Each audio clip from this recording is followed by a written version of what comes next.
Katherine. I'm UNSW MedSocs Women in Medicine first year rep. Today, for our first episode of our Women Crush Wednesday interviews, we're going to be talking to Professor Adrienne Torda. So let's jump right into the questions. What's something fun about you that most of the medicine cohort doesn't know? Something fun would be that I studied dance for 14 years and drama. And if I didn't get into medicine, I thought I might pursue that as a career. What advice would you give us medical students about getting the most out of medical school? You guys are so lucky because it's a 6-year course. And whilst you're doing the course, you never think that it's fantastic to be at university for such a long time. But given that many of you start quite young, I think that it's really important to know that as well as having a 6-year journey in terms of becoming a doctor, you've also got a 6-year journey in terms of becoming a human. And I don't think you want to let those years go to waste. And because medicine, the program is really demanding, I think you have to be organised and you have to be able to get your study done well, but also enjoy other parts of your life. Also about personal and professional development, because so much happens between the time you're 18 and 24.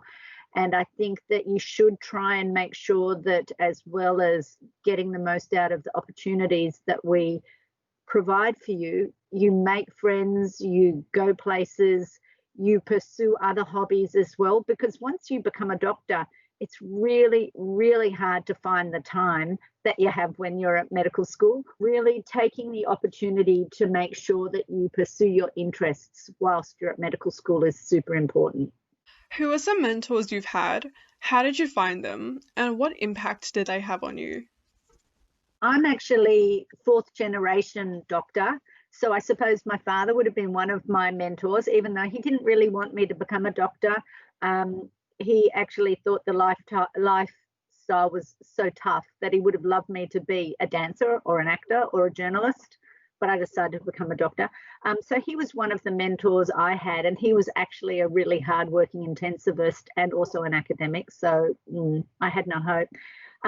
I was lucky in that in my department I had a very forward-thinking professor who started in infectious diseases and then became an academic. And in fact, my whole career, I followed him.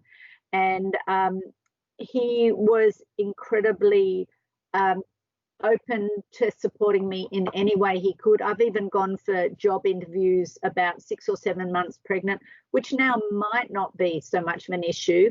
But back when I was specialising, it really was an issue. And he said, look, I don't care how pregnant you are, I'm going to give you a job.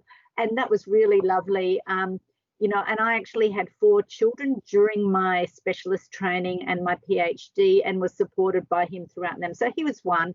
And I think at the university, I still have mentors. Like I would say that Gary Velan, the Vice Dean, and the Dean are both mentors of mine now, because I'm moving into a position that requires a different skill set.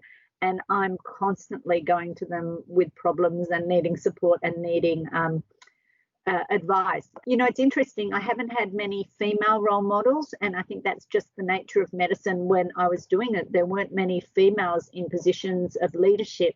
Now there are. And if I was you guys, I would definitely have both male and female mentors, and I would have formal and informal mentors. I think you'll always find people that are like informal mentors, and they're in fact what we call role models as well. And I think it's important to ask them, tell them, look, I think of you as a role model or a mentor. Do you have a little bit of time for a chat with me? Most people will love being able to share a little bit of their experience and support, even questions of where do I apply for my internship, or what are the pros and cons of going here or there, or if I want to become a surgeon, what do you think I should do, or if I want to become a physician. These are questions that you have so many people, you have a real pipeline ahead of you, and so I'd encourage you to use it. Speaking of great female role models, a lot of us really look up to you as someone that's not only professionally successful, but you have a great work-life balance. So how do you manage your time? So most people would say I have a shocking work-life balance. I'm just lucky that I have a lot of energy, but maybe that's just too 2020. I don't think any of us have worked as hard as we've worked this year. I've actually drawn trajectories of my work and other life during the last 20 years, because I have children that are in their early 20s now. And so very early on, I decided I wanted to have children, and I thought about my priorities. And I think that's really important, that you have to think about your priorities. And if you have stuff other than work that's a priority, you need to make time for it. So I did that. And then my clinical appointment was half-time. My university appointment was half-time. So I was very lucky that both of them were close to home, and both of them were moderately flexible. So I fitted in having my children with my clinical and academic responsibilities, and I tended to be able to run to like school functions and assemblies where they were getting awards and stuff. I knew for me, I wanted to pursue other things, so like my athletic career, and that I started doing when my kids got a little bit older and they got into sports as well. And I still represent in running. I do it around the world when I can, when we don't have all our races cancelled. And that's a little bit for me a real well-being thing. And I also sometimes do my best thinking when I'm doing my training runs early in the morning. So it helps me with my work. And I love my work now. So now that we've got COVID, I basically work 6 or 7 days a week. So that's why I was thinking, most people say I've got really bad work-life balance. But I do my exercise. I love my food, so I still do lots of cooking. I have dinner with my kids every night pretty much, because family time is still super important and we're super close. I've got one child that's living in America and we FaceTime every day. You don't want to be doing something for 80% of the time unless you really love it. So firstly, I'd say if you don't love medicine, probably not the right profession for you. But obviously you all do, because that's why you're here. And then the other thing is swings and roundabouts. Like I said, different parts of my career different things were more important. So when my kids were young, they were really my priority in terms of time. Things like publications and research, I just couldn't handle. Now that they're older and they don't need me so much except to cook every night, I can do a lot more research, I can do more planning, I can do a lot more leadership related activities. So don't put too much pressure on yourself to try and do everything all at once. Just do things when you can fit it into your life. And do you have any advice about being a woman in medicine? I think that by nature, women and female doctors, even though we think we should have equal equality, we don't always stand up for ourselves in the same way that men do.